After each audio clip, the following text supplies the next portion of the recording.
నమస్తే. సుమన్ టీవీ సగర్వంగా నిర్మిస్తున్నటువంటి కార్యక్రమం పద్మవ్యూహం.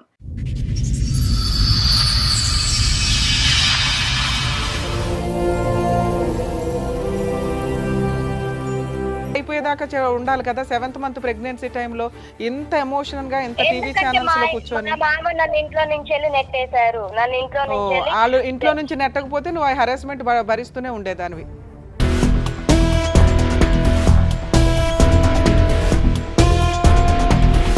మా ఆయనకి నేను ఎన్నో భార్య నువ్వు చెప్పాలి తల్లి, వాళ్ళు చెప్పరుగా.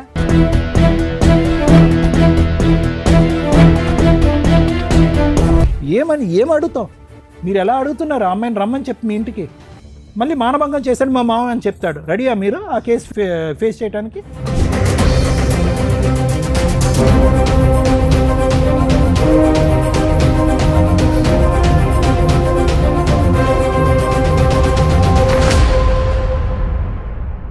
ఈ కార్యక్రమంలో మనతో పాటు ఉన్నారు ప్రముఖ హైకోర్టు అడ్వకేట్ రమ్యాకుల గారు. నమస్తే మేడం. నమస్తే అండి. ప్రముఖ సైకియాట్రిస్ట్ డాక్టర్ కళ్యాణ్ చక్రవర్తి గారు. నమస్తే సార్. నమస్తే మేడం. ప్లీజ్ కూర్చోండి madam. Sir, madam Maruti Prasad గారని మనం కాల్ చేసి మనల్ని అప్రోచ్ అయ్యారు, బట్ ఆయన రాలేకపోయారనమాట. అంటే 2 times మన వరకు రావడం జరిగింది, బట్ షూటింగ్ వల్ల మనకు డిలే అవ్వటం ఇలా ఉండడం వల్ల ఈ రోజు ఏదో ఆయనకు అర్జెంట్ వర్క్ ఉందని వాళ్ళ పేరెంట్స్ వాళ్ళ ఇష్యూ చెప్పుకోవడానికి ఇక్కడ వరకు వచ్చారు. సో మారుతి ప్రసాద్ గారి ఫాదర్ సత్యనారాయణ గారు అండ్ అలాగే వాళ్ళ మదర్ రాధా గారు. సో వాళ్ళ ఇష్యూ ఏంటో ఒకసారి కనుక్కుందాం. నమస్తే అండి. నమస్తే అమ్మా. చెప్పండి సార్, ఎక్కడి నుంచి వస్తున్నారు? సార్, మేము మంతని, పెద్దపల్లి డిస్టిక్ మంతనిలో ఉంటాం. సింగరేణిలో ఉద్యోగం చేశాను మేడం. రిటైర్మెంట్ అయినా ప్రస్తుతానికి ఇప్పుడు వ్యవసాయం చేస్తున్నాం. మాకు 2 ఆడపిల్లలు, ఒక మగ అబ్బాయి మారుతి ప్రసాద్. ఆడపిల్లలకు పెళ్ళి లేనివి, బాబుకు కూడా పెళ్ళయింది. తర్వాత కొన్ని కారణాల వల్ల విడాకులైనవి అయింది మేడం. విడాకులైన తర్వాత మళ్ళీ మేము మ్యారేజ్ బ్యూరోలకు అక్కడ వీళ్ళకి చెప్పంగానే ఖమ్మం గురించి మాకు పలానా కాడ అమ్మాయి ఉంది, ఆ అమ్మాయికి ఇంతకుముందు పెళ్ళయింది, ఒక అమ్మాయి కూడా ఉంది, పాప ఉన్నది, మీకు ఇష్టమైతే ఒకసారి వచ్చి చూసుకోండి. సో అమ్మాయికి కూడా పెళ్ళి అయ్యి విడాకులైంది. చనిపోయింది, భర్త చనిపోయాడు. చనిపోతే ఒక పాప ఉన్నది. ప్రసాద్ మొదటి పెళ్లిలో ఏంటి సార్ సమస్య? ఎందుకు విడాకులైంది? ఆమె పెళ్ళైన ఎంతకాలం విడాకులైంది? విడాకులైనాక కొద్ది రోజులకే పెళ్ళైంది. ఏంటి సమస్య ఏంటి? వాళ్ళు మా చుట్టాల అమ్మాయినే ఇచ్చిండ్రు. వాళ్ళు అప్పుడు చుట్టాల అమ్మాయినే ఇస్తే అప్పుడు యూనివర్సిటీ తేడా ఉన్నది. వాళ్ళది ఒక జిల్లా, మాదొక జిల్లా. అది మంచిర్యాల, మాది కరీంనగర్ జిల్లా. ఆ శాతవాహన యూనివర్సిటీ, ఉస్మానియా యూనివర్సిటీ అని ఆ డిస్టిక్లనే చదవాల్సి వచ్చింది. ఆమె డిగ్రీ ఫస్ట్ ఇయర్లో పెళ్లి చేసుకున్నారు. నేను పై చదువుల కోసం ఈయన కొద్దిగా డ్రింక్ చేస్తాడు మా బాబు. అప్పటి నుండి కూడా డ్రింక్ అలవాటు, తాగడం చేస్తాడు మీ అబ్బాయి. మా బాబు అప్పుడు సింగరేణిలో కాంట్రాక్ట్ లైసెన్స్ తీసుకున్నాడు, కానీ కాంట్రాక్టు ఇప్పటి వరకు ఆయన ఎప్పుడు చేయలేదు. నేనే ఉద్యోగం చేసేది. మామూలుగా మాకు పెద్ద అలవాట్లు ఏమి లేవు కాబట్టి జీవనం గడిచేది. మేము ఇంత చేసుకొని ఓ ఇల్లు కట్టుకున్నాం. తర్వాత ఈ ఖమ్మం అమ్మాయి దగ్గరికి పలానాగా మేము ముగ్గురం పోయినాం, చూసుకున్నాం. సరే అని వాళ్ళకు నచ్చింది. సరే అని. మీ అబ్బాయి వయసు ఎంత ఉంటుందండి? అమ్మాయి డిగ్రీ ఫస్ట్ ఇయర్ అంటున్నారు కదా.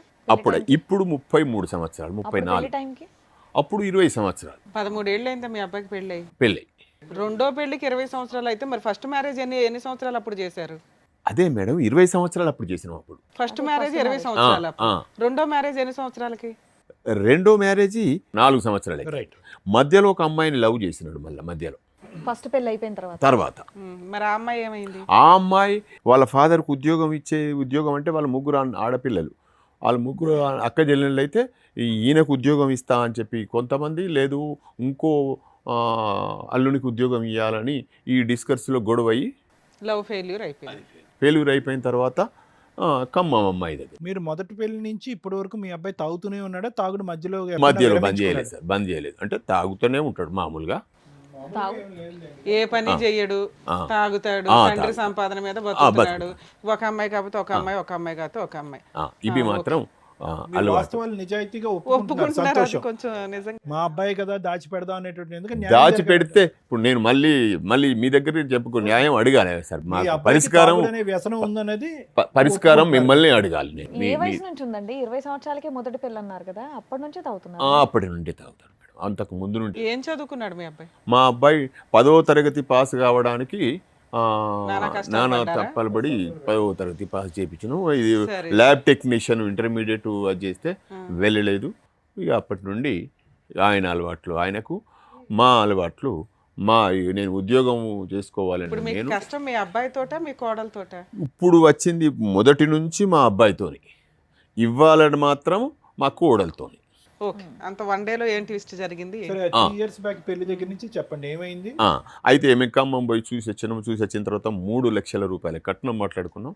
మీరు ఎంత బంగారం పెడతారు అని అంటే మాకేం తక్కువేం లేదు, ఉద్యోగం చేస్తున్నాం, ఇంతో అంత ఉన్నది, పెద్ద ఇల్లు ఉన్నది, కిరాయిలు వస్తే అవి ఇవి పర్వాలేదు. ఇంత నేను రిటైర్ అయిన తర్వాత వచ్చిన పైసలతో పొలాలు కొనుక్కున్నాం. 15 ఎకరాల వరకు కొనుక్కున్నాం సార్. 15 ఎకరాల పొలం ఉంది, ఒక 2 పెద్ద ఇండ్లు ఉన్నాయి.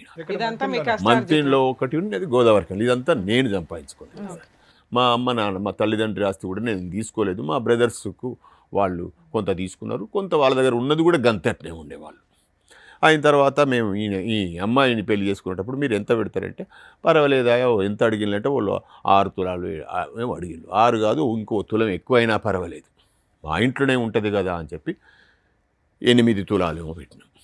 అక్కడనే వరంగల్నే కొన్నాం, అయిపోయింది. అది తీసుకున్నాం. పెళ్ళి జరిగింది. పెళ్ళి అయిన తర్వాత ప్రెగ్నెన్సీ అయింది, ఒక బాబు. ఈ 3 ఇయర్స్లో వచ్చిన 2వ సంవత్సరంలోనే మళ్ళీ బాబు అయిన తర్వాత నేనేం చెప్పినా, నాన్న మనకు వారసుడు వచ్చిండు, ఈ దీంట్లో నుంచి ఒక 2 ఎకరాలు ఇక అంతా నా మీద ఉంటే ఇది ఈ రైతు బంధు కూడా వస్తలేదు, చేస్తావా అంటే, సరే డాడీ మరి చెయ్యి, మరి ఎక్కడైనా ఒకటి చేద్దాము అని అనుకున్నాం. ఈ అనుకున్న క్రమంలో మళ్ళీ అట్లనే ఈయనకు ఆధార్ కార్డు కావాలి కదా, ఈ ఆధార్ పుట్టిన మా మనవనికి ఆధార్ కార్డు రావడానికి 5-6 నెలలు పట్టింది. ఈ 5-6 నెలల్లో మళ్ళొక ప్రెగ్నెన్సీ కన్ఫామ్ అయింది. అరే ప్రెగ్నెన్సీ కన్ఫామ్ అయింది కదా, మరి చెరొక 2 ఎకరాలు చేస్తే అయిపోతుంది, ఇదంతా వ్యవహారం ఎందుకు ఇప్పుడు మళ్ళీ ఎందుకంటే సరే అనుకున్నాం. 4వ నెల, 5వ నెల, 6వ నెల, 8వ నెల, 7వ నెల వరకు వచ్చింది. 7వ నెలకు వచ్చి రాగానే వీళ్ళు ఏం చేసినారు, హాస్పిటల్ పోయినారు. సింపుల్ గొడవ సార్, పెద్ద గొడవే కాదు ఇది, కానీ భయంకరంగా జరిగింది ఇది. ఇప్పుడైతే కళ్ళకు నీళ్ళు వస్తున్నాయి, భయంకరంగా వ్యవహారం. 7వ నెలకి ఏమైంది, వీళ్ళు హాస్పిటల్ పోయిన తర్వాత జనరల్గా డాక్టర్లు ఏం చేస్తారు, గైనకాలజిస్ట్ మీరు రెస్ట్ తీసుకోవాలమ్మా. సరే వీళ్ళు వచ్చి రెస్ట్ తీసుకోవాలన్నట అని మా భార్యతోని, మా భార్య, నా కొడుకు, మా మనవడు అందరూ అడగలేకుంటాం చెప్పాడు. నేను కూడా విన్న తర్వాత సర్లే పొద్దున మాట్లాడదాము, ఇప్పుడు ఎందుకు, నేను ఎటో పోయి వచ్చిన, సాయంత్రం పొలం దగ్గరికి పోయి వచ్చిన, ఇవేంటంటే పొద్దున 6 గంటలకు లేచి నేను ఉయ్యాలలో కూర్చున్నా, అట్లనే పండుకుంటా, అట్లనే కూర్చుండి ఈమె మా కోడలు లేచి ఊడ్చుకుంటూ వస్తుంది.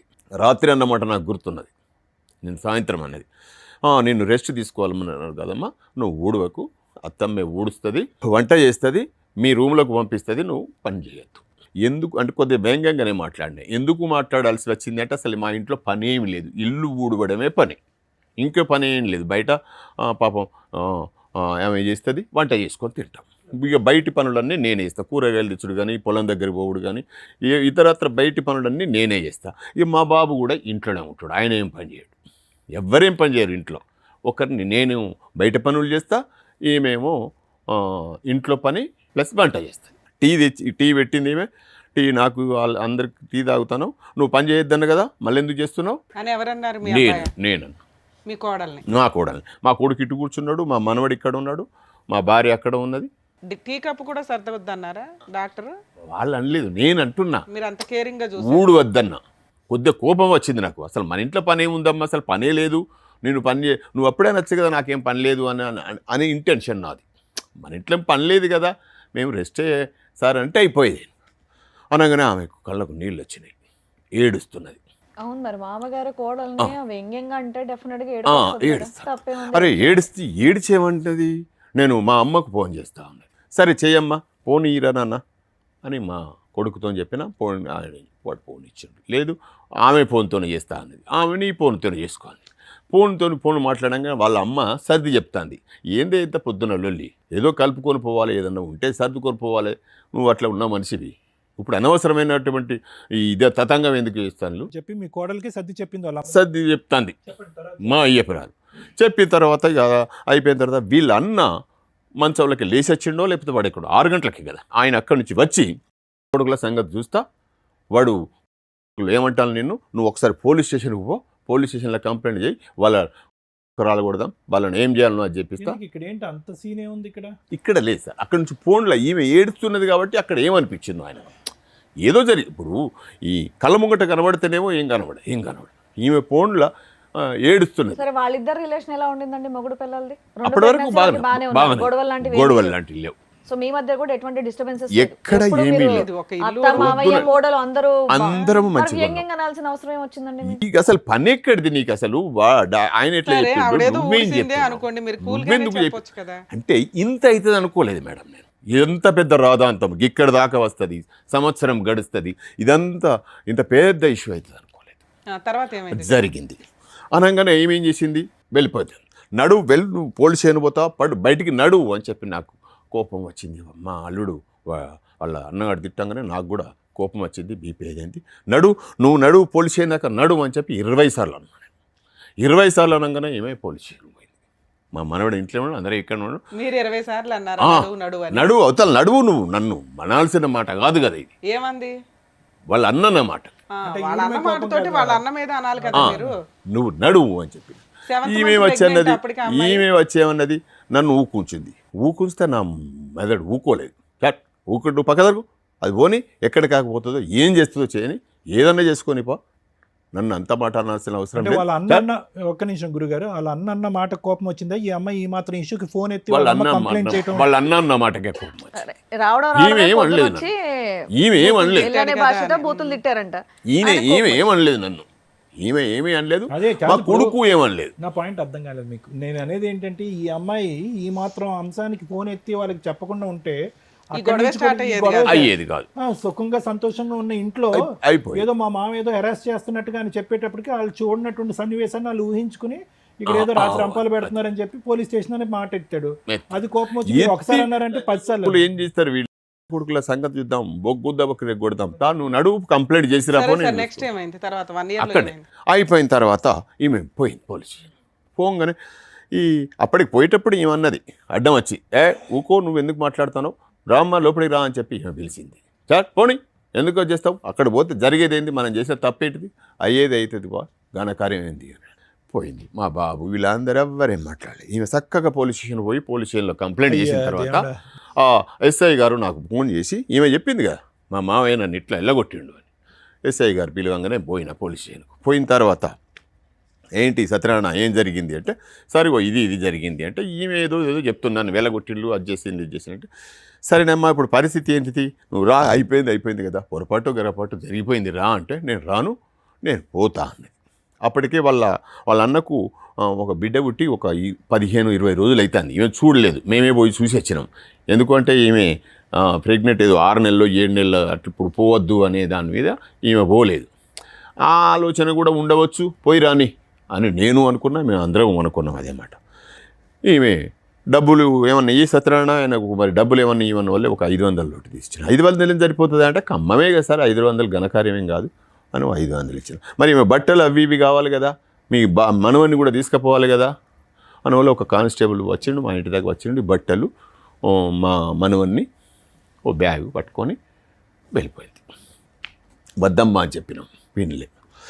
అయిన తర్వాత అక్కడ పోయిన తర్వాత వీళ్ళు ఏం చేసిండ్రు, మహిళా పోలీస్ స్టేషన్కు, సఖీ పోలీస్ స్టేషన్కు ఇవి ఏది ప్రెగ్నెన్సీ టైంలో వీళ్ళు కంప్లైంట్ చేసిన తర్వాత ఈయన ఏం చేసిండు, ఇప్పుడు మా బాబు అసలు ప్రాబ్లం, నా ఇంట్లో ప్రాబ్లం ఉంది మాకు ఏంది, ఈయనే మందు తాగడం. మందు తాగొచ్చి లొల్లి చేసాడు. కాదు, నాకు ఒక్క నిమిషం గురుగారు, ఈ 2 సంవత్సరాల్లో 2 కాన్పులు వచ్చినటువంటి మీ అమ్మాయి మీ అబ్బాయి యొక్క తాగుడు గురించి ఎప్పుడు లొల్లి చేయలేదా, ఎప్పుడు వేలెత్తి చూపెట్టలేదా? ఏంటండి మీ గొడవలు ఏం కాలేదు సార్. ఈయన తాగుతాడు మామూలుగా, ఆయన ఏంటాడు, నేను ఎవరి జోలికి ఎందుకు వస్తాడు, డబ్బులు ఇంట్లో నేను ఇస్తా, నాకు అర్థం కాలే, డబ్బులు నేను ఇస్తా. డబ్బులు ఎప్పుడు అడిగితే వీళ్ళు అంటారు అందరు, నన్ను డబ్బులు ఎందుకు ఇస్తాను అని కొడుకుంటే ఇవ్వాల్సిందే, ఇవ్వకుంటే ఈ ఆస్తి నేనేం చేసుకుంటా. నా ఆలోచన కూడా ఇంతే, నేను ఇప్పటికైనా ఇచ్చుడే. అది కాదు సార్, ఇచ్చుడు అంటే కనుక మంచి పనులకి ఇచ్చుడు అయితే ఇక మంచి పనులైనా చెడ్డ పనులైనా ఆయన నన్ను ఆ రకంగా బెదిరిస్తాడు. ఆయన ఇంటెన్షన్, ఆయన మాటల విధానం చూస్తే ఇక నేను నా లైఫ్ వేస్ట్ అంటాడు. అనగానే ఎందుకు నాకు, మీ కొడుకు కూడా ఇండైరెక్ట్ గా మీ కొడుకు కూడా మీకు భారమే అని చెప్తున్నారు మీరు, అంతే కదా? ఆయన తర్వాతనే ఈయన ఏం చేసినాం, రిహాబిలిటేషన్. Super, very good. ఎప్పుడో చేయాలి, చేసిన అంతకుముందు కూడా ఒకసారి చేశారా? ఈయన రిహాబిలిటేషన్ పంపించగానే అక్కడ ఏం జరిగింది, వీళ్ళు సఖీ పోలీస్ స్టేషన్లో కౌన్సిలింగ్ కౌన్సిలింగ్ పెట్టి పెట్టి ఇతను రిహాబ్లో ఉన్నాడు, ఈయన రిహాబ్లో ఉన్నాడు. నేను కౌన్సిలింగ్కి వెళ్ళాలి. మేమిద్దరం కలిసి కౌన్సిలింగ్కి పోయినాం. కౌన్సిలింగ్ పోయినాక వాళ్ళు నన్ను అడిగిండ్రు, మీ బాబు రావాల్సింది మీరెందుకు వచ్చిండ్రు అని. సరిగా ఆయన పరిస్థితి మంచిగా లేడు, హాస్పిటల్లో ఉన్నాడు, నేను వచ్చిన ఏదన్నా ఉంటే మేము మాట్లాడతాం. ఇంకెక్కడికైనా మీ అబ్బాయి తరపున మీరే రిప్రజెంటేషన్ నేనే సార్ ఇప్పుడు కూడా రావాల్సిందని కారణం కూడా అదే. ఇప్పుడు ఆయన రాకపోవడానికి, ఆయన ఇప్పుడు మాలలో ఉన్నాడు కానీ ఆయన మాట అంటే మాటనే. ఇది ఎన్నోసారి మాల వేసుకోవటం స్వామి అతను? ఈయన 4సారి. 4సారి. 4.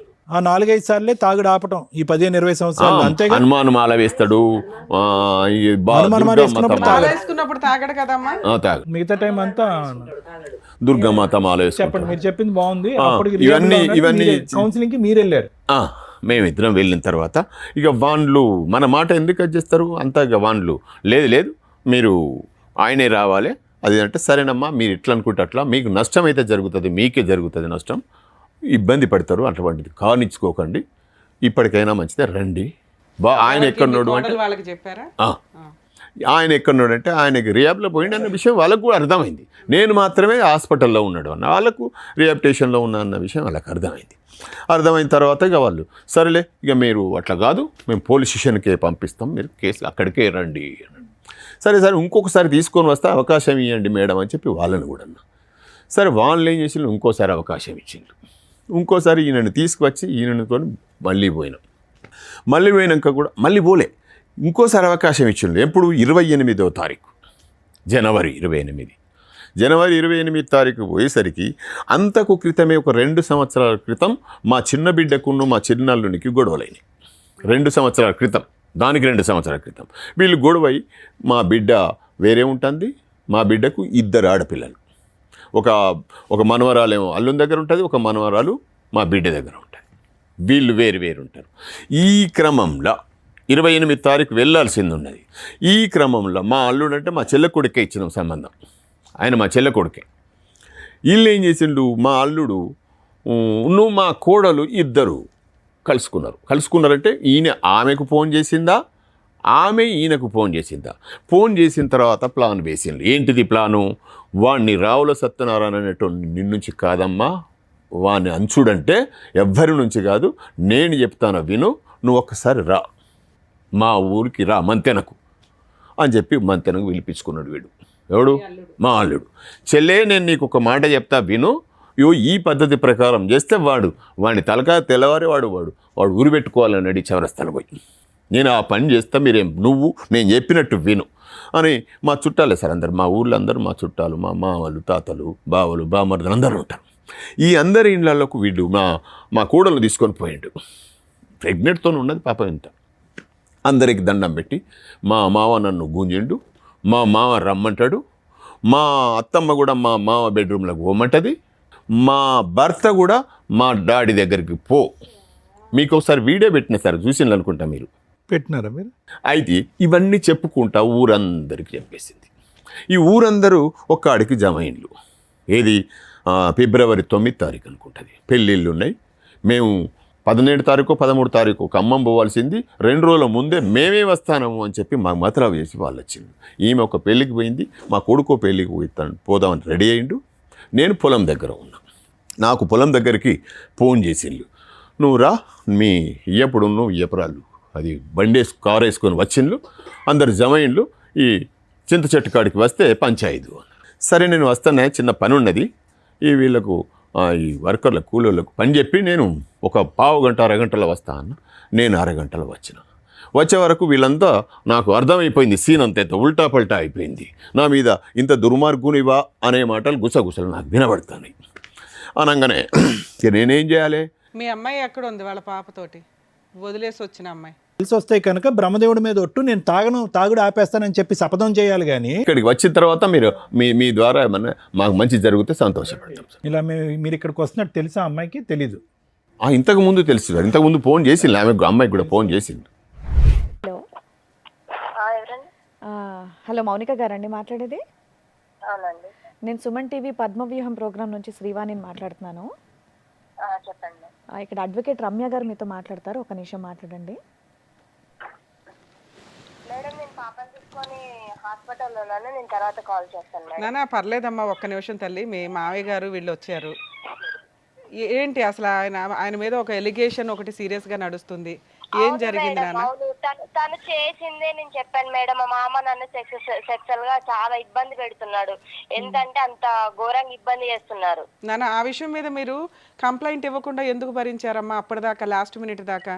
ప్రెగ్నెన్సీలు వచ్చినాయి, ప్రెగ్నెన్సీలు గురించి వస్తున్నప్పుడు మీరు డాక్టర్ దగ్గర ఫస్ట్ మ్యామ్ నేను చెప్పేది ఏంటంటే, నాకు ఫస్ట్ మ్యారేజ్ అయింది, నాకు ఒక పాప ఉన్నది. ఆ పాప ఫ్యూచర్ గురించి ఆలోచించి నేను ఎంతవరకు కూడా చెప్పకోకుండా ఉన్నా. కానీ మా ఆయన, మా అత్త, మా మామది నెరి ఎక్కువైంది. నా ప్రాణాల మీదకి, నా కొడుకు ప్రాణాల మీదకి వచ్చింది కాబట్టి బయట పెట్టాల్సి వచ్చింది. సరే నాన్న, మీరు పెళ్ళైన దగ్గర నుంచే ఈ హెరాస్మెంట్ ఉందా మీకు స్టార్టింగ్ నుంచి? పెళ్ళింది నా మా బాబు కడుపులో పడిన తర్వాత నుంచి ఉంది మ్యామ్. మరి రెండో ప్రెగ్నెన్సీ ఎందుకు తెచ్చుకున్నా? ఒక్క నిమిషం నాన్న, కరెక్టే నువ్వు మాట్లాడుతుంది. ఇట్లాంటి హీనమైన కల్చర్ని మేము కూడా యాక్సెప్ట్ చెయ్యము. ఇలా ఒక మామగారు, అత్తగారు, హస్బెండ్ హెరాస్ చేస్తుంటే నువ్వు రెండో ప్రెగ్నెన్సీ ఎందుకు తెచ్చుకున్నావు నాన్న? మ్యామ్ నాకు బయటకు వచ్చే వీలు ఉండకపోయేది. మా హస్బెండ్ మా అమ్మ వాళ్ళ ఇంటికి వచ్చినా కూడా పక్కనే వచ్చేది నాకు. అలా అసలు ఈ ఇంట్లో నీకు ఒక చాలా దారుణమైన ఒక స్త్రీకి జరగకూడని అవమానం జరుగుతుంది, హెరాస్మెంట్ జరుగుతుంది. అలా జరుగుతున్నప్పుడు ఇది ఉండే కాపురమా ఊడే కాపురమా, ఏ రోజు ఎలా వస్తుందో తేడా అని మనం కొంచెం సెకండ్ ప్రెగ్నెన్సీ తెచ్చుకోకుండా ఆగాలి కదా. అవును మేడం, తెచ్చుకోకుండా ఆగాలంటే ఎట్లా అవుతారు? రా పక్క మీదకి రా అని చెప్పేసి గుంజి గొంత దారుణంగా చేసినప్పుడు ఎలా ఉంటారు మేడం? ఇట్లా మాట్లాడద్దు అమ్మాయి, మీరు అన్న పర్లేదులే గానీ ఇలా చేస్తున్నప్పుడు ఎలా ఉంటారు చెప్పండి? బలవంతంగా ఉన్నప్పుడు ఎలా ఉంటారు? ఓకే, భర్త పరిస్థితి ఏంటమ్మా? మీ ఆయన పరిస్థితి? మా ఆయన మార్నింగ్ లేస్తే తాగడమే పని మేడం. అంత తాగుబోతూ ఇంత హెరాస్మెంట్ ఉన్న కేసులో నిన్ను ఆల్రెడీ ఇంకో పిల్లోడు, ఫస్ట్ పిల్లోడు చిన్న పిల్లాడు అంటే సెకండ్ బాబు, నీ బాబు సెకండ్ బాబు, నీకు చిన్న పిల్లోడు ఉండగా అబ్బాయి మంచం మీదకి వచ్చి తాగొచ్చి లాక్కెళ్ళిపోతుంటే నువ్వు హెరాస్మెంట్ కేసులు కానీ ఏమీ వేయలేదా? అంతకుముందు ఫస్ట్ మ్యారేజ్లో నీకు లీగాలిటీ తెలుసు, కేసులు వేస్తే ఏం జరుగుతుందో తెలుసు. ఎందుకు ఇంత హెరాస్మెంట్ ఎందుకు భరించావు నాన్న?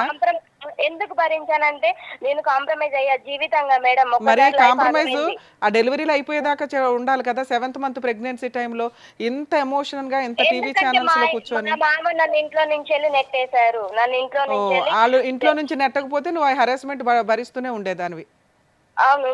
వాళ్ళ ఇంట్లో నుంచి నెట్టేసి నిన్ను సేవ్ చేశారు ఒక రకంగా. అయితే లేకపోతే ఏ రోజుకి ఏం జరిగేదో కదా తల్లి. అయితే ఒకటి మేడం, మీరు మీడియా నుంచి ఇట్లా మాట్లాడడం కాదు, మా ఊరికి వచ్చి మా ఊరు మధ్యలో పంచాయతీ పెట్టి మాట్లాడండి మేడం, ఓకేనా? అమ్మా నిన్నేం అనట్లేదమ్మా. ఇప్పుడు మీ మామగారు ఏమంటున్నారంటే ఇక్కడ మీడియా గురించి మీరు మాట్లాడొద్దమ్మా, ఎందుకంటే మీరు అంతా మీడియాలో కూర్చొని ఆ వీడియోలు మాకు పంపించారు. ఇదేమి సీక్రెట్ ఎపిసోడ్ కాదు మీది. సో కాబట్టి మీ మొహాలు జనాలకు తెలియకుండా ఏమీ లేవు. అలాగే మీ మామగారు కానీ మీ హస్బెండ్ కానీ మీరు కానీ ఇక్కడ మీ తప్పేమీ లేదు. ఎందులో తప్పు ఉంది, ఏం చేయాలి, ప్రాబ్లం సొల్యూషన్ గురించి ఒక ఆలోచన అంతే. ఇక్కడ ఒక ఆడపిల్లకి ఇంత హెరాస్మెంట్ జరిగితే మేము ఊరుకోం తల్లి. అసలు ఇదే మాకు తెలిస్తే నేను ఏం చేయాలో అది చేసేదాన్ని, అవునా కాదా? దానికి మేడం మీడియాలో ఎలా మాట్లాడకండి అనడం కాదు. ఒక నిమిషం మేడం, మా మామ మీద ఎన్ని హెరాస్మెంట్ కేసులు ఉన్నాయి ఒక్కసారి చూస్తారా? మా మామ గురించి చెప్పునా? అందుకే ఇప్పుడు ఆయన చెప్పింది మేము నమ్మలేకే నీకు ఫోన్ చేసాం. నువ్వన్నా నిజం చెప్తావు ఏం జరిగిందని. ఇప్పుడు కొన్ని చెప్పావు, ఇంకేమున్నాయి చెప్పునా? మ్యామ్ మా మామ అదే కండక్టర్ ని గాని గుంజితే అది గాని కేసు ఉంది. మొన్న మా ఇంటి పక్కన మాకు గోదావరికండ ఇల్లు ఉంది, ఆ ఇల్లు గురించి కూడా కేసు ఉంది. సరే అవి సివిల్ కేసులు, ఆస్తిగదాలు ఎక్కడన్నా ఉంటే నాన్న. సరే ఇప్పుడు మీ మామగారు కానీ మీ హస్బెండ్ కానీ ఏమడుగుతున్నారంటే, నా మనవడు నా మనవరాలు అక్కడ ఉన్నారండి, కోడలు ఇంటికి వస్తే మాకు సంతోషమే, తన కండిషన్స్ ఏంటో చెప్తే మేము అవన్నీ కేసులు క్లోజ్ చేసుకుని అందరం హ్యాపీగా ఉండడానికి చూస్తాం, లేదా వాళ్ళిద్దరూ బయట ఉన్నా పర్వాలేదు. ఎవరికమ్మా?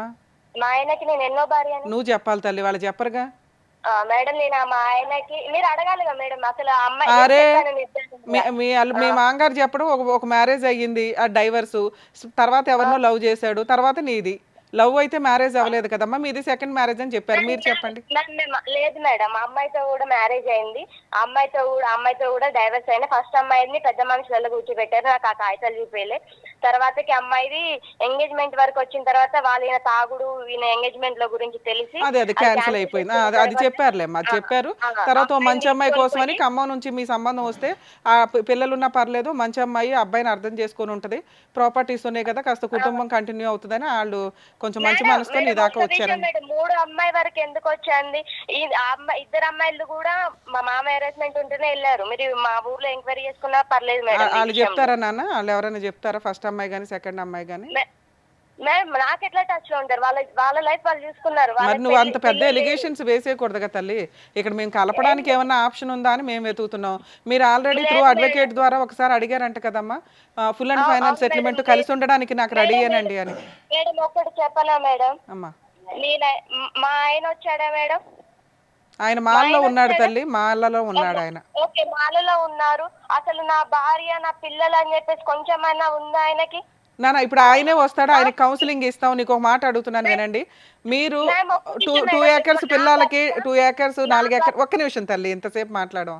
4 ఏకర్స్ పిల్లలకి నీకు 2 ఏకర్స్ రాస్తే కలిసి కాపురానికి వస్తానన్నావట, అది ఓకేనా? అలా అంటే మరి మాట్లాడతాం ఆయనతోటి. లేదు మేడం, నాకు నమ్మకం లేదు మేడం ఆయన మీద. ఏది మీకు 6 ఎకరాలు రాసి ఇచ్చినా రారా? లేదు మేడం, నాకు నమ్మకం లేదు మేడం. నా ఎవరి మీద భర్త లేదు? నాకు ఉంటదా అని చెప్పేసి నాకు నమ్మకం లేదు మేడం. ఆస్తి కాదు ముఖ్యం మేడం, నా ప్రాణం ముఖ్యం, నా పిల్లల భవిష్యత్తు ముఖ్యం మేడం నాకు. సూపర్ నాన్న, ఓకే. ఆస్తి వాళ్ళకి అదే కౌన్సిలింగ్ ఇస్తామమ్మా. 6 ఎకరాలు పక్కన పెట్టండి, అవి ఎవరిని అడిగే హక్కు లేదు, అది వాళ్ళ సెల్ఫ్ ఎక్వేడు. కేసులు చూసుకోండి, కోర్టులోనే చూసుకుంటే అప్పుడు ఏం న్యాయం జరుగుతుంది అది. నాన్న నువ్వేమన్నా 6 ఎకరాలు రాసిస్తే వస్తావేమో, మేము మామగారికి కౌన్సిలింగ్ ఇద్దాం అనుకున్నాం. నీకు ఆల్రెడీ ఇష్టం లేదు కాబట్టి ఓకే నాన్న, జాగ్రత్త. పిల్లల్ని జాగ్రత్తగా చూసుకోమ్మా. మేడం ఇంకొకటి మేడం, పిల్లల్ని ఉంచుకొని నా భర్త మొన్న కూడా ఒక అమ్మాయితో తిరుగుతున్నాడు మేడం, ఫోటోస్ కానీ పెడుతున్నాడు. మరి దీని గురించి మీరు చట్టపరంగా నాకు న్యాయం ఏం చేయరా మేడం? నాన్న మీకు ఆల్రెడీ అడ్వకేట్స్ ఉన్నారు, వాళ్ళు సెటిల్మెంట్లు మాట్లాడారు, మళ్ళీ ఇప్పుడు మీరేమో కాదంటున్నారు. సెటిల్మెంట్ ఏదన్నా ఉంటే మాట్లాడతాం, కానీ నీకు ఆల్రెడీ అడ్వకేట్లు ఉన్నారు, వీళ్ళకి అడ్వకేట్లు ఉన్నారు. కలిపి ఉంచడం కోసం ఈ స్టేజ్, విడగొట్టి ఆస్తి పంపకాలు చేయడానికి కాదు కదా తల్లి. మీ అడ్వకేట్ల ద్వారా పోరాటం చేయండి అమ్మా, జాగ్రత్త తల్లి. లేదండి, ఇక్కడ క్లియర్గా అర్థమైపోతుంది కదా, మేడం మాట్లాడారు కాబట్టి. తప్పుగా అనుకోకండి. ఇప్పుడు ఆ అమ్మాయి పెద్ద అలిగేషన్ ఏంటంటే పెళ్లి చేసుకుంది కొడుకు, కాపురం చేసేది నా తండ్రి అన్నట్టు ఉంది ఆ అమ్మాయిది. ఇంకా అటువంటి అలిగేషన్ చేసిన తర్వాత ఈరోజు మా కోడలు మాకు కావాలి అన్నా కూడా అది చాలా హాస్యాస్పదంగానే ఉంటుంది. ఆ అమ్మాయి ఇక్కడికి వచ్చినా కూడా చాలా విచిత్ర విడ్డూరంగానే ఉంటుంది. అలాంటి ఒక ఎలిగేషన్ వేసిన ఏ మామగారు కూడా యాక్సెప్ట్ చేయరు. మీరు అడుగుతుంటే అదంతా డమ్మీ అయిపోద్ది కదా, చాలా దారుణంగా ఉంటుంది. మీ క్యారెక్టర్లో పడిపోతాయి ఇవన్నీ. సార్ వాళ్ళ వర్షన్ విన్నారు కదా, మీరేమంటారు? సత్యనారాయణ గారు, ఇక్కడ మొత్తం ఇక్కడ ఎవరన్నా హీమ్యాను సూపర్ హీరో ఉన్నాడంటే మీ కొడుకు. ఒకటి ఏ తండ్రి అయినా ఏ తల్లి అయినా ప్రధానంగా గుర్తుపెట్టుకోవాల్సింది ఏంటంటే, ఈరోజు ఎక్కడ కూడా ఇటువంటి వేదిక మీద వచ్చినటువంటి తల్లిదండ్రులు ఎవరు కూడా వాళ్ళ కొడుకు మీద ఈ స్థాయిలో వేలెత్తి చూపెట్టలేదు. మీరు వస్తూనే నిజాయితీగా మా కొడుకు యొక్క క్యారెక్టర్ దరిద్రం అండి. మీరు చెప్పింది ఆ కొండ మీద ఉన్న ఆ చిన్న మొక్క స్థాయి చెప్తే కనుక కిందన ఎంత ఉంది 99% అన్నది మేము ఊహించుకోగలం. ఓకే, సో ఈరోజు మీ కోడల కంటే మీకు పెద్ద శత్రువు ఎవరన్నా ఉన్నారంటే అది మీ కొడుకు. మీ కొడుకు ఎప్పుడు శత్రువు అయ్యాడు? మీకు ఎప్పుడో శత్రువు అయ్యాడు. ఎప్పుడైతే తాగుడుకు బానిస అయ్యాడో, ఎప్పుడైతే మీ దగ్గర డబ్బులు గుంజుకున్నాడో, ఎప్పుడైతే 10వ తరగతి 10 సార్లు రాశాడో, అప్పటి నుంచే మీ కొడుకు ఒక తెగినటువంటి గాలిపటం. తెగిన గాలిపటానికి మనం ఏం చేయాలి అంటే కనుక దానికి సరిగ్గా తాడు కట్టి దాన్ని పట్టు బిగించి దాన్ని ఒక గాడిలో పెట్టిన తర్వాత ఆ అమ్మాయిని తీసుకొస్తారో, కోడలను ప్రేమించి పెళ్లి చేసుకుంటాడో, ఆ తర్వాత మీ ఇష్టం. ఈరోజు ఎక్కడ తప్పు వచ్చింది ఇక్కడ? మీ కొడుకు ఏం పాత్ర పోషించాడు ఇక్కడ? అప్పటి నుంచి ఇప్పుడు వరకు అతను పెళ్లి చేసుకుంది ఎవరినన్నా ఉంటే కనుక ఆ మందుబాటులను పెళ్లి చేసుకున్నాడు. మిగతా వాళ్ళందరూ కూడా తూతూ మంత్రంలాగా వచ్చి వెళ్ళిపోయినటువంటి వాళ్ళే. కానీ మీరు చెప్పినటువంటి వాళ్ళు ముగ్గురు అయితే కనుక, ఇద్దరు భార్యలు ఒక లవర్ అయితే కనుక ఊహించుకున్న వాళ్ళు ఎంతమంది ఉన్నారని చెప్పి ఆ అమ్మాయి అంటుంది. అది మనం ఇంకా నమ్మాలి. ఎందుకంటే మీ అబ్బాయికి చదువు లేదు, సంధ్య లేదు, ఒక పద్ధతి అయినటువంటి ఒక ఉద్యోగం లేదు, ఒక బాధ్యత లేదు. ఇవన్నీ ఏమీ చేయనటువంటి అబ్బాయికి ఈరోజు మీరు ఇక్కడ నోరు లేదు, ఈ తల్లికి నోరు లేదు. ఎందుకంటే కొడుకుని దారిలో పెట్టుకోలేకపోయింది. 2 ఆడపిల్లలు ఉన్నారు కాబట్టి, 3వవాడు కొడుకు కాబట్టి, అరే తై అంటే సై అంటే సైరా, తందనా అంటే తందనారా అని చెప్పి నీ తాగుడికి డబ్బులు కావాలని చెప్పి ఫ్రీగా మీరిద్దరు ఏటీఎం మెషిన్ లాగా అతని తాగుడిని పోషించి పెద్ద చేసి ఈరోజు ఈ పరిస్థితి వరకు తీసుకొచ్చారు. ఇక్కడ ఇంకొక మాటే లేదు. ఇప్పుడు ఏమైంది? మీరు ఫస్ట్ ఆఫ్ ఆల్ మీరు చేయవలసింది ఏంటంటే ఆ అబ్బాయిలో ఒక నిలకడతనం నేర్పించాలి, ఒక ఆలోచన శైలి పెంపొందించాలి, అవసరమైతే 10 సంవత్సరాలు రీహాబిలిటేషన్లో పెట్టాలి, ఇంకో దారిని వెళ్ళి తాగుడు ఆపించాలి, వ్యక్తిత్వాన్ని డెవలప్ చేయాలి. ఇక్కడ ఎక్కడ చేసామండి వ్యక్తిత్వం? ఏదో సామెత ఉందో చూడండి, పెళ్ళి అయితే కనుక పిచ్చి కుదురుతుంది అన్నట్టుగా మీరు పెళ్లి చేసేటటువంటి పనిలోనే పడ్డారు, కానీ ఆ అబ్బాయి వ్యక్తిత్వం మార్చలేదు. ఒక తల్లి తండ్రిగా ఎందుకు పనికిరానటువంటి, తప్పుగా అనుకోకండి, సరైనటువంటి ఒక బాధ్యత తీసుకున్నటువంటి ఒక అబ్బాయిని మీరు బాగు చేసేటటువంటి దాంట్లో మీరు ఓటం పాలయ్యి ఈరోజు బయట నుంచి వచ్చేటటువంటి ఆడపిల్ల వచ్చి అతను సరిదిద్దుతుందండి? అంత ఓపిక సహనం ఉంటుందా? ఈ అమ్మాయి ఈరోజు మౌనిక అనేటటువంటి అమ్మాయి ఎప్పటికీ కూడా సత్యనారాయణ గారు మీ అబ్బాయి మీద కూడా పీకల్లోతు ఉంది ఆ అమ్మాయికి. కానీ ఆ అమ్మాయి అక్కడికి అక్కలేదు. ఎందుకంటే పెళ్లి చేసుకుంది అతను, మాట్లాడేది మీరు. సో ఇలాంటి పరిస్థితుల్లో ఏ స్థాయి అలిగేషన్ మీ మీద వచ్చిందో చూడండి. ఆ అమ్మాయి ఏదైనా నాలుగు ఖర్చుకుని ఇప్పుడు ఆ మాట ఈ పబ్లిక్గా ఈ ఫోన్ కాల్లో చెప్పకూడదు అని చెప్పదేమో అని నేను అనుకున్నాను. కానీ ఈరోజు బహిరంగంగా బల్లగుద్ది మళ్ళీ మాట్లాడుతుంది ఆ అమ్మాయి. ఇంకొక మాట కూడా ఉంది, మీరు ఇచ్చిన ఆఫర్ కూడా నాకు వద్దు అంటుంది ఆ అమ్మాయి.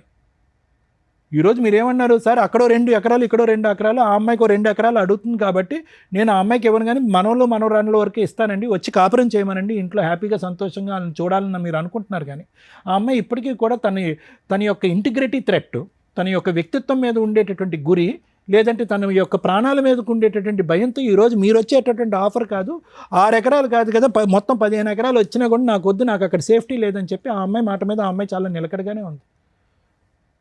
మీరు చెప్పేది ఇప్పుడు ఆ అమ్మాయి చెప్పేది అసలు మ్యాచ్ అవ్వట్లేదు. ఇక్కడ చూడండి, ఎన్ని పంచాయతీలకు మీ అబ్బాయి వెళ్ళాడు, ఎన్ని పంచాయతీలకు మీరు వెళ్ళారు, ప్రతి చోట ఎక్కడ మేము ఎక్కడ చూడలేదండి. మేము చూడనటువంటిది ఏంటంటే ఇక్కడ వచ్చి కూర్చున్నటువంటి తల్లిదండ్రులు వాళ్ళ కొడుకు యొక్క బానిసమైన తాగుడికి బానిసైనటువంటి కొడుకు యొక్క పాత్రని మార్చుకోలేకపోవటం అనేటువంటిది ఒక అంశం అయితే కనుక, రెండోది ఏంటంటే కనుక ఇక్కడ మీరు వచ్చి ఎన్ని పంచాయతీలు మీరు అటెండ్ అయ్యి ఉంటారు. ఇక్కడ ఎందుకు ఏ పంచాయతీ కూడా ఎందుకు సక్సెస్ఫుల్ అవ్వట్లేదు అంటే కనుక పెళ్లి చేసుకున్నవాడు మాట్లాడట్లేదు, పెళ్లి చేసుకున్నవాడు తాగుడు ఆపట్లేదు, పెళ్లి చేసుకున్నవాడు బాధ్యత తీసుకోవట్లేదు. అతను తీసుకున్నటువంటి బాధ్యత మీరు తీసుకుని ఇక్కడ పెద్దలుగా ఇక్కడ కూర్చున్నారు. మీరు వర్కౌట్ అవ్వదండి, వర్కౌట్ అవుతుంది.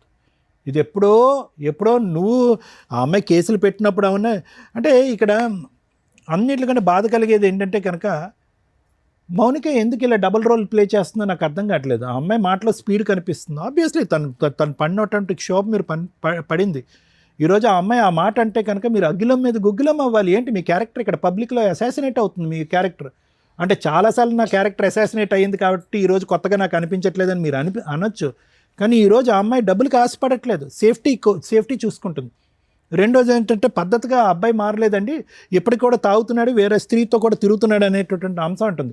అంటే ఆ అమ్మాయి ఉద్దేశం ఏంటంటే మీరు ఆస్తులతో నన్ను కొనలేరు. తాగుడు క్యారెక్టర్ పరంగా అతను అలాగే ఉన్నాడు, క్యారెక్టర్ పరంగా మా మామే ఉన్నాడు, ఏం చూసి ఆ ఇంట్లో 2 పిల్లల్ని తీసుకుని నేను పోవాలి అనే ప్రశ్నే ఆ అమ్మాయి అడుగుతుంది. ఆ అమ్మాయి డబుల్ మాట అని నేను ఎందుకు అంటున్నానంటే ఇందాక రమ్య మేడం ఒక సాలిడ్ క్వశ్చన్ అడిగారు. అంటే వ్యంగ్యంగా మీ మావ నీతో మాట్లాడి గెటౌట్ అని మా ఇంట్లో అనకపోతే కనుక మా మావ బలవంతం చేస్తున్నాడు నన్ను, మా అత్తగారి దగ్గరుండి మా ఆయన కూడా దగ్గరుండి ఆ గదిలోకి తోస్తుందనే మాట ఎప్పటికీ భరిస్తూనే ఉంటుంది ఆవిడ. అంటే ఏంటి అటువంటి వాతావరణంలో 2 పిల్లలు కన్నావా నువ్వు? నీ భర్తతో 2 పిల్లలు కన్నావా? నీ భర్త క్యారెక్టర్ కరెక్ట్గా లేదు, మీ అమ్మ క్యారెక్టర్ కరెక్ట్గా లేదు, వాళ్ళందరూ కలిపి మీ మామతో కాపురం చేయని చెప్పి బలవంతంగా ఒక పక్క బెడ్రూమ్లోకి తోస్తే అటువంటి వాతావరణంలో నువ్వు ఎల్లకాలం ఉండాలని డిసైడ్ అయిపోయావా? ఈరోజు వ్యంగ్యంగా మీ మామ మాట్లాడేటప్పటికి పబ్లిక్గా వచ్చి ఆ చౌరాస్తా దగ్గర నువ్వు ధర్నా చేస్తావా? అంటే నీ పద్ధతి ఏంటి, నీ ఆలోచన ఏంటి? కేవలం ఏం లేదు, ఒక పెళ్లి చెడిపోయింది కాబట్టి రెండో పెళ్లి కూడా, ఎంత పెళ్లి చెడిపోయినా కూడా అంత అంత అంత అంత దిగజారిపోతాము మనం. ఈరోజు గట్టిగా మాట్లాడుతుంది మౌనిక, గట్టిగా మాట్లాడుతుంది, నిలదీస్తుంది, వేలెత్తి చూపెడుతుంది, నానా విధాలుగా మాట్లాడుతుంది. తాగుబోయేటటువంటి భర్తతో అసలు నువ్వు ఎందుకు కాపురం చేసావు?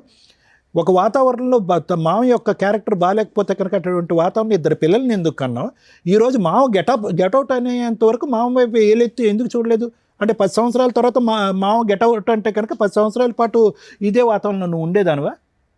సో ఈ అమ్మాయి మాటలో కూడా అసలు లాజిక్ లేదు, రీజన్ లేదు. అంటే మీరు రమ్య మేడం అంటుంది మీరు ఆడపిల్లని అడుగుతారు కానీ ఆ వెనకతలు ఉండేటటువంటి భాగవతం మీకు తెలియదు అంటే కనుక అటువంటి భాగవతంలోనే కదా కర్మ. నువ్వు 3 సంవత్సరాల పాటు కాపురం చేసావు భర్తతో పాటు 2 పిల్లలు.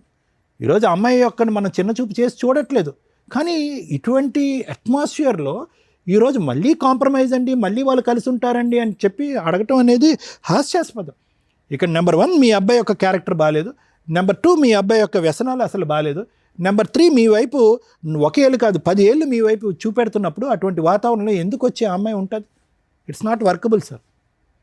ఈరోజు మీ యొక్క జీవిత కర్తవ్యం ఏంటి అంటే కనుక ఈరోజు మా అబ్బాయికి పెళ్లి చేయటం, ఇంకో అమ్మాయిని తీసుకురావటం, ఆ అమ్మాయితో ఇంకో 2 పిల్లలకి అంటం కాదు.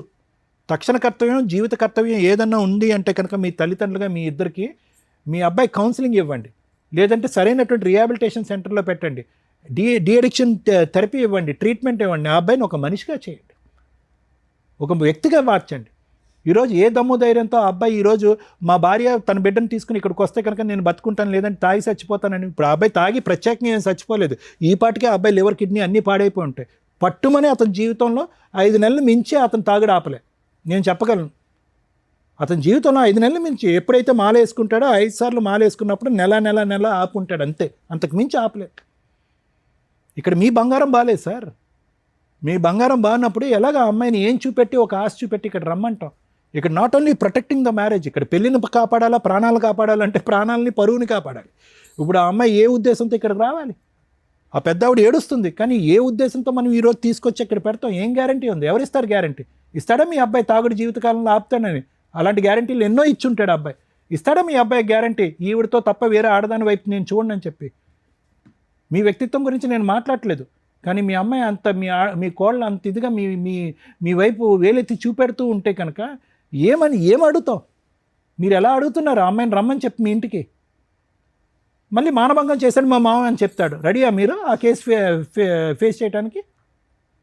మీ అబ్బాయి యొక్క వ్యక్తిత్వం క్యారెక్టర్ కరెక్ట్ కానంతసేపు మీ భర్త మీద సమాజం ఈ అమ్మాయే కాకుండా నలుగురు వేలెత్తి చూపెట్టేటటువంటి పరిస్థితి క్లీన్ అయ్యేంత వరకు ఈ కాపురం కలిపేటటువంటి ధైర్యం చేసేటటువంటి పెద్ద మనిషి ఎవడో ఉండడు అనేది నా అభిప్రాయం. ఎవడు ధైర్యం చేయకూడదు కూడా, ఎందుకంటే సేఫ్టీ ఇష్యూ గురించి మాట్లాడినప్పుడు అలా చేయకూడదు. అది నా ఉద్దేశం. Thank you. ఏం మాట్లాడదాం? సరే మీరు మాట్లాడండి. వినండి సార్, ఏం మాట్లాడదాం? ఎందుకు వచ్చారు? జడ్జిమెంట్ ఒకటే కదా సార్. ఎక్స్పెక్ట్ చేసి ఇక్కడికి వచ్చారో నాకు అర్థం కూడా కాలే. మీరు ఎక్కడి దాకా వచ్చినందుకు మీకు కొంత తెలియాలి, ఏంటి న్యాయం ఏంటి, ధర్మం ఏంటి అని. ఇక్కడ ఫస్ట్ మనం ధర్మం గురించి మాట్లాడుకుందాం. ఎందుకంటే నేను ఎప్పుడు మోరల్ వాల్యూస్కి ఎక్కువ ఇంపార్టెన్స్ ఇచ్చే మాట్లాడతా. లీగాలిటీ అనేది ప్రొటెక్షన్ కోసం ఇంకొక దానికోసం రావాలి. మామగారు వర్సెస్ కోడలు ఈ కేసు ఇంత విన్నారు కదా. దీనివల్ల మనం నేర్చుకునేది ఏంటి? నేర్చుకోవడం కోసమే ఈ ఎపిసోడ్స్. ఒకళ్ళ అమ్మ కోడలు గారు ఎవరైతే ఉన్నారో, మీ పేరు కూడా నేను మళ్ళీ చెప్పట్లేదు, మీ ఇన్లాస్ ఫేస్లు ఇక్కడ చూపించట్లా. మీ పేరు మీద కొన్ని కోట్ల మంది ఉంటారు సమాజంలో, ఇది మీ కేసు అని ఎవరికి తెలియదు. సో కాబట్టి మీరు ఫ్రీ, మీ అత్తామామలు కూడా ఫ్రీనే. ఇక్కడ ఎవరు మిమ్మల్ని హైలైట్ చేసి ఫేసులు చూపించట్లేదు కాబట్టి రిలాక్స్ ఉండండి. కోడళ్ళు ఈ మధ్య కేసులు వేసేటప్పుడు దారుణంగా దిగజారి ఎలిగేషన్స్ పెట్టడం వల్ల కోర్టులు నిజంగా సఫర్ అవుతున్న అమ్మాయిలకి న్యాయం జరగట్ల. ఈ పాపం మీరు వేసుకుంటారని గుర్తుపెట్టుకోండి. ఫస్ట్ ఆ దిగజారుడు మాటలేంటో తెలుసా? కొత్తగా మామగారు సెక్సువల్ అబ్యూస్ చేశారని, అత్తగారు ఈ కేసులో అయితే అత్తగారే రూమ్లోకి తోసింది, తాగుబోతు భర్త రూమ్లోకి తోశారు. మరి సెక్సువల్ అబ్యూస్ జరిగిందా? జరగల. నేను మాట్లాడిన 3 minutes ఫోన్ కాల్స్లో మీకు 90% క్రాస్ ఎగ్జామినేషన్ అయిపోయినట్టే లెక్క. ఆ అమ్మాయి ధైర్యం లేదా? ఇంత నరకం భరించడానికి అంత అవకాశం ఉందా? ఎందుకు ఉందో చెప్తాను. అవన్నీ దారుణం అండి. ఎప్పుడైనా ఒక మహిళ సెక్సువల్ అబ్యూస్ జరగదా మేడం అంటే జరుగుతాయి. వరస్ట్ మామగారులు ఎక్కడో ఉంటారు. మామగారు సెక్సువల్ అబ్యూజు, మా ఆయన మా అత్తగారితో పడుకుంటాడు వెళ్ళి, ఇవన్నీ చండాలమైన మాటలమ్మా. మళ్ళీ మీ అదే క్రాస్ ఎగ్జామినేషన్లో అడిగితే అత్తగారి దగ్గర పడుకోవడం అంటే నా రూమ్లో పడుకోడండి, అత్తగారు హాల్లో పడుకుంటే వెళ్ళి ఆవిడ పక్కన పడుకుంటాడు. తల్లికి ఎప్పుడు కొడుకు చిన్నపిల్లోడే, వాడికి 70 ఏళ్ళు వచ్చినా కూడా. అలాగే మామగారుల విషయానికి వస్తే ఆయనకి 2 కూతుర్లు ఉన్నారు. ఆల్రెడీ ఒక కూతురు కాపురం నాశనమే, ఆ పిల్ల కూడా ఇంట్లోనే ఉంటుంది. ఒక ఆడబడుచు ఇంట్లో ఉండి, మనవరాలు ఇంట్లో ఉండి దరిద్రంగా ఒక ఎలిగేషన్ వేస్తున్నప్పుడు మనస్సాక్షి ఒకటి ఉంటుంది కదమ్మా. ఫస్ట్ హస్బెండ్ చనిపోయి రెండో హస్బెండ్ తాగుబోతూ వచ్చిన 1-2 monthsకే నీకు సీన్ అర్థమవుతుంది. వచ్చిన 1 yearలో ప్రెగ్నెన్సీ తెచ్చుకున్నప్పుడు మీకు సీన్ అర్థమైంది. ఇంటి యజమాని మామగారు హోల్ అండ్ సోల్. ఎందుకు చేసుకున్నావు పెళ్ళి? ఆస్తి కోసం. మామగారు ఎందుకు పెళ్లి చేశాడు? తాగుబోతు కొడుకు ఎవరో ఒక పిల్ల ఉండి వారసత్వం ముందుకు తీసుకెళ్ళాలి. ఎందుకంటే మన ఇండియన్స్ ఆలోచన విధానం ఆస్తి ఎక్కడికి పోకూడదు. అదే ఆడపిల్లలకి అసలు వెళ్ళకూడదు కొన్ని సందర్భాల్లో. మగపిల్లోడు వరస్ట్ అయినా కూడా ఆళ్ళ వారసులకే వెళ్ళాలి. అదే ఈ మూర్ఖుడైన మాంగారు చేసిన పని. నా కొడుక్కి పిల్లలు పుట్టాలి, అందులో ఫస్ట్ ఇందాక మీరు అన్నారు లేదు, మాకు వారసుడు పుట్టాడండి. మగపిల్లోడు పుడితే వారసుడు, ఆడపిల్లలు వారసులు కదా. Mistake number 1. నెక్స్ట్ మా మనవడు పుట్టాడండి, పుట్టగానే నేను 2 ఎకరాలు రాసేద్దాం అనుకున్నాను. రాశారా? రాయిలా. మనవరాలు పుట్టేదాకా మళ్ళీ వ్యవహారం నడుస్తూనే ఉంది. మనవరాలు పుట్టినాక రాద్దాం అనుకున్నానండి. ఇవన్నీ నిజం కాదండి. ఎందుకంటే నిజంగా రాసే వ్యక్తి ఆ 21 days ఫంక్షన్కో లేకపోతే ఆ 1 year కార్యక్రమానికో రాస్తాం. ఈలోపు ఇంకో ప్రెగ్నెన్సీ వచ్చింది. ఇవన్నీ ఎప్పుడు నడుచుంటాయంటే ఈ ఆలోచన విధానాలు పెద్ద మనుషుల పంచాయతీలు టీవీ షోకి వచ్చినాక చెప్తే బాగుంటుంది. ఎందుకంటే వాళ్ళు 6 ఎకరాలు అడిగేశారు కాబట్టి 2 ఎకరాలు మనవాళ్ళకి మనవరాలకి, మన వారసులు అంటే చించేసుకుంటున్నాం కదా, వాళ్ళకి ఇద్దామని ఒక ఇదే తప్ప ఈయనకి ఇచ్చే ఉద్దేశం లేదు. లీగల్గా ఇవ్వటం కుదరదు. ఇది గుర్తుపెట్టుకోండి కోడళ్ళు. మాంగారు ఆస్తిని చూసి కొడుకుల్ని పెళ్లి చేసుకుంటే కొడుక్కి సంపాదన మీదే మీ మెయింటెనెన్స్ ఉంటుంది, కొడుక్కి సంబంధించి అతని ఇన్కమ్ అతని ఆస్తుల మీదే మీకు ఆస్తి హక్కులు ఉంటాయి తప్ప మామగారు అత్తగారు సెల్ఫ్ ఎక్వైర్డో స్త్రీధనాల మీదో మీకు ఎటువంటి హక్కు ఉండదు. తిన్నగా కాపురాలు చేసి భర్తతో పాటు కంటిన్యూ అవుతూ భర్తకు వచ్చినప్పుడు మీరు తీసుకోవడం అనేది కామన్గా జరిగింది. పెళ్ళిళ్ళు చేసుకోవడం వరస్ట్ ఆఫ్ వరస్ట్ ఎలిగేషను. నిజంగా ఏదైనా స్త్రీకి వాళ్ళ మాంగారి దగ్గర నుంచో మా బావల దగ్గర నుంచో మరుదుల దగ్గర నుంచో ఇలాంటి ఒక సెక్సువల్ అబ్యూజ్ జరిగితే తల్లి చెప్పు తీసి కొట్టి బయటికి రండి. అంతే. ఒక్క సెకండ్ కూడా ఆలోచించొద్దు, మీ క్యారెక్టర్లో పాతాళంలోకి వెళ్ళిపోతాయి. జరుగుతాయి. ఎక్కడో వరస్ట్ కోర్టులో ఒకడు దరిద్రుడు ఎక్కడో ఉంటాడు, వాడు పాపన ఆడిపోతాడు, బయటికి రండి. దీనికంటే సంవత్సరం ఆగి రావడం ఎందుకు? పెళ్ళి అమ్మ ఎప్పటి నుంచి జరిగింది నీకు ఈ హెరాస్మెంట్ అంటే ఫస్ట్ బాబు కడుపులో ఉన్న దగ్గర నుంచి. మరి రెండో ప్రెగ్నెన్సీ ఎందుకు తెచ్చుకున్నావు అంటే ప్రిపేర్, కోర్టుకి చెప్పడానికి ప్రిపేర్. జడ్జిలకి తెలియవా? నిజంగా హ్యాట్స్ ఆఫ్ అండి ఫ్యామిలీ కేసులు చేస్తున్న జడ్జెస్ ఎవరైతే ఉన్నారో. ఎందుకంటే ఆ కష్టం ఏంటో మాకు తెలుస్తుంది. ఈ మధ్య ఇంకా వరస్ట్. ఒకప్పుడు ఫ్యామిలీ మ్యాటర్ అంటే ఫ్యామిలీ మ్యాటరే, ఇప్పుడు ఎంత ట్విస్ట్లు, ఎంత దారుణంగా మాట్లాడుతున్నారు. 2 years ఎవరండి ఒక మామగారు సెక్సువల్ అబ్యూస్ చేయడానికి రెడీ అయిపోతారు, చేయలే. ఒక అదృష్టం ఏంటంటే చేయలే. సెక్సువల్ అబ్యూస్కి రెడీ అవుతూ రూమ్లోకి అత్తగారు వెళ్ళు అని తోస్తూ భర్త కూడా దోస్తాడట. అలాంటి భర్తతో సెకండ్ టైం వాడు తాగొచ్చి రా అని ఈడ్చుకెళ్ళిపోతే పడుకుంటూ పోయిందంట, మళ్ళీ ప్రెగ్నెన్సీ. టూ మచ్ అనిపించట్లే మీకు? జడ్జెస్ ఏమో అక్కడ ఊరికే కూర్చుంటారు అనుకుంటారా? మేమంటే మాట్లాడతాం, పాపం వాళ్ళు ఏంటి జడ్జిమెంట్ ఇవ్వాల్సిన టైంలో ఇస్తారు. సెన్స్ ఉండాలి కదమ్మా మాట్లాడేటప్పుడు. మీకు తండ్రి ఉంటారు, మీకు అన్నదమ్ములు ఉంటారు. ఎంత హీనంగా మాట్లాడుతున్నారమ్మా మీరు. ఆయన చెడ్డోడైతే బయటకు వచ్చాయి, లా అండ్ ఆర్డర్ నీకు ఫేవర్గా ఉంటుంది. సెక్సువల్ అబ్యూస్ని ఏ కోర్టు యాక్సెప్ట్ చేయదు. నువ్వు ఆ రోజు చేసే కేసు స్ట్రాంగ్ కేసు. 2 years అనుభవించానండి. నువ్వు ఇంట్లో నుంచి ఎట్లా వెళ్ళావు తల్లి? సెక్సువల్ అబ్యూస్ జరిగినప్పుడు వెళ్ళాలి. అది వదిలేసి మామగారు తిడితే ఆయన ఇంట్లో నుంచి తరిమితే వెళ్ళవచ్చు. టూ మచ్ కదా. మళ్ళీ సెకండ్ మ్యారేజ్ మేడం, ఇప్పుడేం చేసావు? ఇప్పుడు కూడా సెకండ్ మ్యారేజేగా. మేము కలపడానికి ట్రై చేస్తుంటే నువ్వు ఆ ఛాన్స్ కూడా ఇవ్వట్లా. 15 ఎకరాలు కావాలి మనకి కాదా? ఈ ఆస్తి మీ మామగారి స్వార్జితం. మీకు సెకండ్ మ్యారేజ్ సర్దుకోవడం అనేది ఓన్లీ ఆస్తి కోసమే సర్దుకున్నారు తప్ప నిజంగా సెక్సువల్ అబ్యూస్ని నేనైతే యాక్సెప్ట్ చేయట్లేదు. ఎందుకంటే భూప్రపంచంలో ఏ స్త్రీ కూడా మామగారు ఇట్లాంటి హెరాస్మెంట్ చేస్తే తొక్కుల ఆస్తి కోసం టెంప్ట్ అయ్యారు ఇదయ్యే దరిద్రులు ఎక్కడో ఉంటారు తప్ప మీరు అది కాదు. ఎందుకంటే నేను నమ్ముతున్నా మీ క్యారెక్టర్ని. ఇటువంటి అబ్యూజే జరిగితే ఆస్తి కోసం గంజన్న తినొచ్చు తల్లి, ఆస్తి కోసం క్యారెక్టర్ నమ్మకోవద్దు. అమ్ముకున్నారా మళ్ళీ మాట్లాడద్దు బయటకు వచ్చి. ఎందుకంటే మామగారు అంటే ఒక తండ్రి పాత్రలో ఉంటారు తల్లి. చాలామంది కోడళ్ళు వణికిపోతారు ఇప్పుడు ఈ ఎపిసోడ్ వింటే. మామ నవ్వుతూ దగ్గరికి వచ్చినా వాళ్ళకి భయం వేస్తుంది, అమ్మ అని తలని విన్నా భయం వేస్తుంది. ఎందుకంటే ఆ స్పర్శ యొక్క మీనింగ్ ప్రతి స్త్రీకి తెలుసు. ఏ మగాడు ఏ దృష్టితో చేయేస్తాడు అని ఆ బేసిక్ సెన్స్ లేకుండా బతకట్లేదుగా. ఆస్తుల కోసం బతికారంటే ఆ పాపాలు మూటగట్టుకోవాల్సిన పరిస్థితి.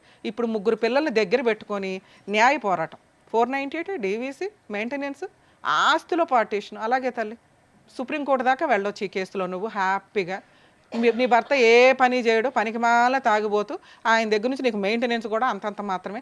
మరి అత్తమామలు ఇవ్వాలి కదండి అంటే ఎక్కడైనా రీజనబుల్గా ఏదైనా కోర్టు పిల్లల హ్యూమనిటికల్ గ్రౌండ్ మీద ఈయనేదో తెలియక ఇప్పుడు 2 ఎకరాలు 4 ఎకరాలు ఇస్తానన్నాడు కానీ ఆ మాట అనకపోతే ఖచ్చితంగా మెయింటెనెన్స్ కూడా రాదు. అత్తమామల దగ్గర నుంచి వసూలు చేసే రైట్స్ నీకు లేవు. ఇలాంటి ఒక ఎలిగేషన్ వేసిన తర్వాత వాళ్ళే హ్యూమనిటికల్ గ్రౌండ్లో ఇచ్చేవాళ్ళు మీకు.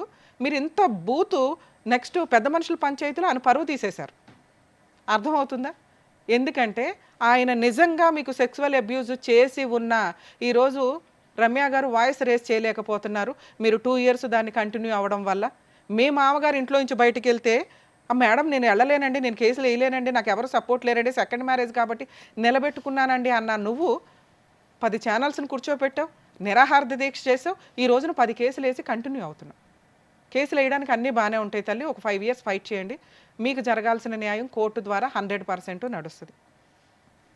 రిమైనింగ్ నీ గురించి మంచిగా మాట్లాడితే మీకు అవసరం సెకండ్ మ్యారేజ్ చేసుకున్నారు. ఫస్ట్ కూతురు ఎవరైతే ఫస్ట్ హస్బెండ్ నుంచి అతను చనిపోవడం వల్ల పుట్టిన పాప ఏదైతే ఉందో అమ్మమ్మ తాతయ్యల దగ్గర పెరుగుతున్న సమయంలో ఖచ్చితంగా వీళ్ళు ఒక కండిషన్ పెట్టారు, మా ఇంటికి తీసుకురాము, మాతో పాటు ఉండడం జరగదు అని. అది ఏ స్త్రీ కన్నా పేగుబంధం లాగేస్తూ ఉంటుంది తల్లి. నీకు అటు ఎక్కువ ఇంట్రెస్ట్ ఉంటుంది కామన్గా. గబా గబా ఇక్కడ ఒక 2 పిల్లల కంటే ఇక్కడ నుంచి కొంత ఆస్తి వస్తుంది. ఎప్పుడైనా 10 ఏళ్ళ కన్నా నువ్వు ఈ పంచాయతీ పెట్టేదానివి, ఇప్పుడే కాదు. ఎందుకంటే మీ ఆయన పనికి మనలోడు ఏ తాగుతానే పడి ఉంటాడు ఎక్కడైనా కానీ. నెక్స్ట్ ఆయన పెళ్ళిళ్ళ గురించి అక్రమ సంబంధాల గురించి తెలియక ఆస్తి కోసం మీరు చేసిన ఈ పని ఏదైతే ఉందో మీ క్యారెక్టరే తగ్గిపోయేలాగా ఉంది. మీరు కరెక్టే కాదు అసలు. మీ కోడలు ఆ విషయాన్ని సప్రెస్ చేసింది కాబట్టి ఈ తప్పు జరగలేదు అని మేము నమ్ముతున్నాం. ఎందుకంటే 2 ఇయర్స్ సెక్సువల్ అబ్యూస్ జరుగుతుంటే ఏ స్త్రీ కూడా ఆస్తి కోసం కక్కుర్తిపడి మీ కోడలు లాంటి నిజాయితీ పిల్ల అయితే అసలు ఆగదు. ఆ అమ్మాయి నిజాయితీ పిల్లే, ఆ అమ్మాయికి సెక్సువల్ అబ్యూస్ జరగలే.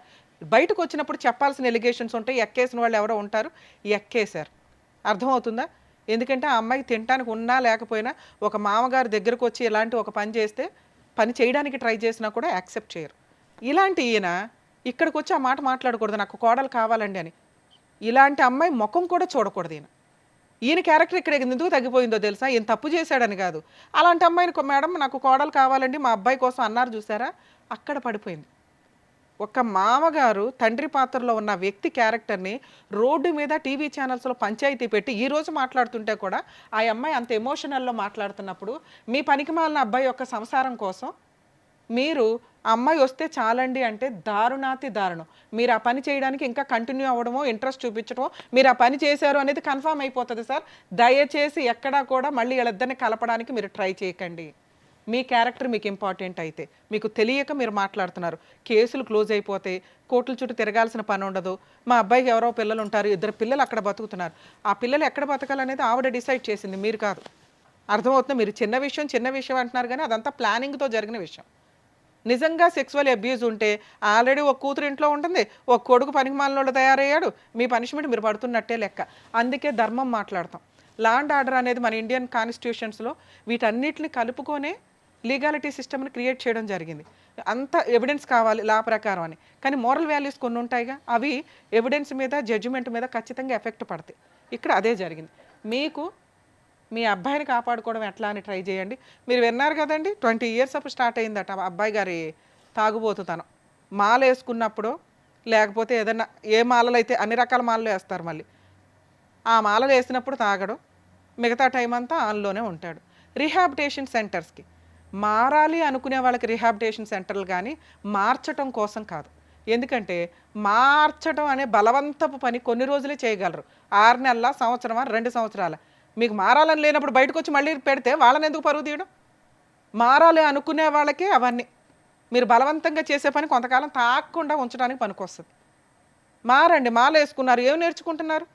అన్ని రకాల మాలలు వేస్తున్నారు, వాటిల్లో ఎన్ని రకాల ధర్మమైన పద్ధతులు ఉంటాయి. అది వేసుకొని భక్తితో వేసుకుంటున్నారా, కొంతకాలం తాగుడు మానేయడానికి వేసుకుంటున్నారా? కొంచెం బేసిక్ ఆలోచించండి. 21 డేస్ 41 డేస్ ఒక పని కంటిన్యూస్గా చేసామంటే ఆ మంచి అలవాటు అవుతుందట. 10 సార్లు వేసుకున్నారు, 10 ఏళ్ల నుంచి వేసుకుంటున్నారు, 5 ఏళ్ల నుంచి. అమ్మ ఇట్లాంటి కొడుకుని మీరేమో వెనకేసుకొని రావసర్లా. అలాగే మీ ఆయన ఆ అబ్బాయి పరువు అంతా తీయవసర్లే, ఎందుకంటే మీ పెంపక లోపం ఇది. 20 ఏళ్ల కుర్రోడి తాగుడు మానిపించలేని తల్లిదండ్రులు ఆస్తి మీద కాన్సన్ట్రేషను, సొసైటీలో పరువు మీద కాన్సన్ట్రేషను, ఆ అబ్బాయికి ఏదో పెళ్లి చేసేయాలని కాన్సన్ట్రేషన్. లీగల్ ప్రొసీడింగ్స్ సార్ మీరు నేర్చుకోవాల్సింది, తెలుసుకోవాల్సింది సత్యనారాయణ గారు. లీగల్గా మీరు ఫైటింగ్ చేయండి, మీకు ఎక్కడా కూడా చిల్లిగవ్వపోదు. మీరు 4 ఎకరాలు పిల్లలకి ఇస్తామనేది కరెక్ట్ కాదు. ఎందుకంటే మీకు నచ్చి ఇవ్వడం వేరు, ఈ రోజున బలవంతంగా తీసుకోవడం వేరు. కోర్టుని డిసైడ్ చేయనివ్వండి, అప్పీల్కి వెళ్ళండి. డైవర్స్ కేసు కంటిన్యూ అవుతుంది. మీ అబ్బాయి నాకు పిల్లలు లేకపోతే మేము బతకలేము, నాకు పిల్లలు కావాలి అంటే మీకోసం పిల్లల్ని మీకు ఇవ్వడం కుదరదు. అత్తమామల కోసం, నానమ్మ తాతయ్యల కోసం పిల్లల కస్టడీ ఇవ్వరు. తండ్రి కరెక్ట్గా ఉండాలి. నిజంగా మీ అబ్బాయికి పిల్లలు కావాలంటే విజిటేషన్ రైట్స్ ఇస్తారు. మీ అబ్బాయి తాగుడు మానేసి మీ కోడలతో మాట్లాడుకొని నా కష్టార్జితంతో నేను నిన్ను పోషించుకుంటాను, మా అమ్మ నాన్న ఇంటికి వెళ్ళొద్దు, మనం బాగా ఓ 10 ఏళ్ళు కాపురం చేసిన తర్వాత అప్పుడు ఆలోచిద్దాం ఆయన మనకు కాకపోతే ఎవరికి ఇస్తారు అని. మీ అబ్బాయికి నిజంగా పిల్లలు కావాల్సి వస్తే మారమనండి, పని చేయమనండి, తాగుడు మానమనండి. విజిటేషన్ రైట్స్కి ఆవిడేసిన ఏ కేసులో మీరు ఒక పర్మిషన్ పిటిషన్ వేసినా మీ అబ్బాయికి పిల్లల్ని చూడడానికి పర్మిషన్ వస్తుంది. మీకు ఆల్రెడీ మనవాళ్ళు లేరా, కూతుర్లు లేరా, మనవరాళ్ళు లేరా, ఉన్నారు. మీ కూతుర్లే మీకు వారసులు అనుకొని కంటిన్యూ అవ్వండి. ఓవరాల్గా ఈ కేసు డైవర్స్కి వెళ్ళాల్సిన కేసు అయితే సెటిల్మెంటు. ఇందులో మీరు గట్టిగా ఇస్తే ఎకరం ఏదైనా ఇచ్చుకొని మాట్లాడుకోవాలి తప్ప 6 ఎకరాలకి 4 ఎకరాలకి అసలు వెళ్ళకండి సార్. ఇది ఇలాంటి సెటిల్మెంట్లు చేస్తే ప్రతి ఒక్కరికి ఇదే అలవాటు అవుతుంది. కోర్టు ఏం డెసిషన్ తీసుకుంటుందో తీసుకొనివ్వండి. ఎందుకంటే మీ కోడలు వేస్తున్నాయన్నీ ఎలిగేషన్సే, మీ మీద అబాండాలు వేసింది కానీ అవి నిజాలు కాదు. కోర్టులో ప్రూవ్ చేయడం జరగదు. అర్థమవుతుందా? ఒకవేళ అలాంటి ఎవిడెన్స్లు ఏమైనా ఉంటే మీకు తగ్గ పనిష్మెంట్ మీకు పడుతుంది. తప్పు చేసినోడు ఎవరన్నా పనిష్మెంట్ పడాల్సిందే, అత్యాసకు పోయిన వాళ్ళు ఎవరన్నా పనిష్మెంట్లు పడాల్సిందే. మీరు మీ అడ్వకేట్లు చెప్పినట్టు మీరు ప్రాపర్గా ఫైట్ చేసుకుంటూ వెళ్ళండి. కోర్టులో ఏ న్యాయం జరిగిద్దో మీకు అదే న్యాయం ఫైనల్. ఈ స్టేజ్ మీద అయితే మేము ఈ పాయింట్స్ మీద మాట్లాడడం, మీ తప్పులు మీకు తెలియజేసాం. మీరు ఇంకెక్కడా కూడా 5 ఎకరాలు ఇస్తాం 3 ఎకరాలు ఇస్తామని అనొద్దు సార్, ఎందుకంటే అది మీ కష్టార్జితం. కేసులు ఏం తేలుతాయో చూసిన తర్వాత మీ ఇష్ట ప్రకారం ఇచ్చుకోండి. Okay madam. Thank you madam. Sir, నాకు తెలిసి మీకు కావాల్సినటువంటి సొల్యూషన్ ఇక్కడ దొరికిందనే నేను అనుకుంటున్నాను. అంటే ఏం చేయాలి, ఎలా ఉంటే బెటర్ అనేది మీరు అడిగిన దానికి కరెక్ట్గా ఆన్సర్ చెప్పారు. అది మీరు చేస్తే కరెక్ట్ అని మా ఉద్దేశం. Thank you sir. Thank you madam. మరో కథతో మళ్ళీ కలుద్దాం.